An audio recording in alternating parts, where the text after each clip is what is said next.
तुम पानी पीवार कारण जाना चाहूँ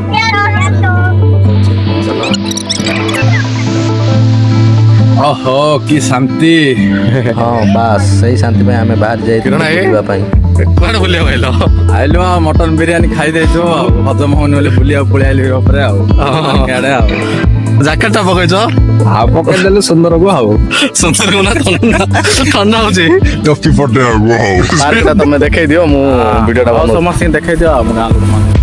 ହଁ ଏବେ ବୁଝିଲ ତ ଏ ରୁମ୍ ପାଖରେ ଥିଲା ଗୋଟିଏ ପାଖ ପାର୍କକୁ ଆମେ ବୁଲିବା ପାଇଁ ବାହାରି ପଡ଼ିଥିଲୁ ଏଠି ସୁନ୍ଦରିଆ ସୁନ୍ଦରିଆ ରଙ୍ଗ ବେରଙ୍ଗର ବୃକ୍ଷ ଦେଖି ମନ ବହୁତ ଉଲ୍ଲାସ ହେଇଯାଇଥିଲା ଆଉ ତାହା ସହ ସବୁଜ ରଙ୍ଗର ଜଲାପଥ ଗାର୍ଡେନ ପାଖରେ ଲାଗିକିରି ଥାଏ ଅତ୍ୟାଧୁନିକ ଗୋଟେ ଚାକାଚକିଆ ଫୁଟବଲ ଗ୍ରାଉଣ୍ଡ। ଦର୍ଶକମାନଙ୍କୁ ମୁଁ କହିଦେବାକୁ ଚାହିଁବି କିରଣ ଭାଇ ମୁଁ ବୁଲି ଆସିବା ଦେଖି ଗ୍ରାଉଣ୍ଡରେ ଥିବା ସମସ୍ତ ପ୍ଲେୟରମାନେ ଗ୍ରାଉଣ୍ଡ ଖାଲି କରି ପଳାଇ ଯାଇଥିଲେ ଯେହେତୁ ଆମେ ଫୁଲ୍ ମସ୍ତିରେ ନିଜ ମନ ଇଚ୍ଛାରେ ବୁଲି ଯାଇଥିଲୁ ଗ୍ରାଉଣ୍ଡରୁ ବାହାରି ଆମେ ପହଞ୍ଚି ଯାଇଥିଲୁ କିଡ୍ମାନଙ୍କ ପାଇଁ ପ୍ରତ୍ୟେକ ଆକ୍ଟିଭିଟି ଥିବା ଗୋଟିଏ ଛୋଟିଆ ସ୍ପେସ୍ ଯାହା ଦେଖି କିରଣ ଭାଇଙ୍କ ମନ ଆଉ ସମ୍ଭାଳି ନ ପାରି ସାଇକେଲ ପେଡାଲ ମାରିବାରେ ଲାଗି ପଡ଼ିଥିଲେ ତାଙ୍କେ ପେଡାଲ ମାରିବା ଭିତରେ ମୁଁ ମୋର ଗୋଟେ ରାଉଣ୍ଡ ମାରି ଦେଇଥିଲି ଏମିତି ରାଉଣ୍ଡ ମାରୁ ମାରୁ ମୋର ନଜର ପଡ଼ିଥିଲା ଆଉ ଗୋଟେ ଆକ୍ଟିଭିଟି ଉପରେ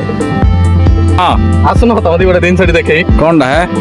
ମୁଁ ଯେତେବେଳେ ସରକାର ଏଇ ଭାବୁଛି ପିଲାମାନଙ୍କ ପାଇଁ ଗୋଟେ ଜିନିଷଟି ବନେଇବି ସେଥିପାଇଁ ଏବେ ନେଇକି ତମେ ଆସ ଦେଖିବ କୋଉଠି ହେ ଓଡ଼ିଶାରେ ପୁରା ଇଣ୍ଡିଆରେ ବନେଇଥା ପ୍ରଧାନମନ୍ତ୍ରୀ ହେଲେ ଆଉ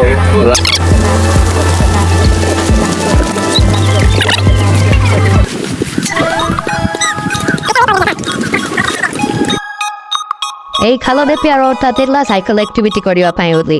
ୟାକୁ ଦେଖି ମୋ ମନ ଆଉ ସମ୍ଭାଳି ନଥିଲା ମୁଁ ଜଣଙ୍କର ସାଇକେଲ ମାଗି ମାରି ଦେଇଥିଲି 4 ରାଉଣ୍ଡ ତାପରେ ହାଲିଆ ହୋଇ ସାଇକେଲଟି ରଖି ପହଞ୍ଚି ଯାଇଥିଲି ପୁଣି ନିଜ ରାସ୍ତା ଆଡ଼କୁ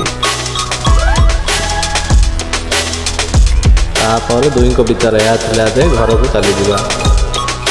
ରାସ୍ତା ଅବାଟରେ କିରଣ ଭାଇ ଗୋଟେ କ୍ୱେଶ୍ଚିନ୍ ସେ ସାଇଡରେ ଘର ଯାକ ଆଉ ଏ ସାଇଡରେ ଜଙ୍ଗଲ ଯାକ କଣ ପାଇଁ ଏମିତି ଏଇଠି ଏଇର ନିୟମ ଜାଣିନ କି କିସ ପିଲାମାନେ 17 ବର୍ଷରୁ ଉର୍ଦ୍ଧ୍ୱ ହେଇଗଲେ ନା ଆଚ୍ଛା ସେମାନେ ପ୍ରତିବର୍ଷ 10ଟା ଗଛ ଲଗେଇବା ପାଇଁ ବୋଲି ବାଧ୍ୟ ଓହୋ ବଢିଆ ସିଷ୍ଟମ ଟା ଯେ ଯେତିକି ତାଙ୍କେ ଲଗେଇ ପାରିବେ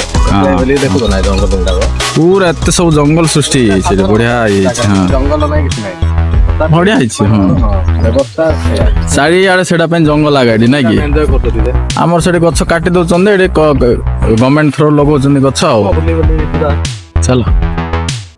ଆଜି ପାଇଁ ବୁଲାବୁଲି ଏତିକି ରଖିବା ପୁଣି ଦେଖା ହବ ନେକ୍ସଟ ଭିଡ଼ିଓରେ ବାଏ ବାଏ।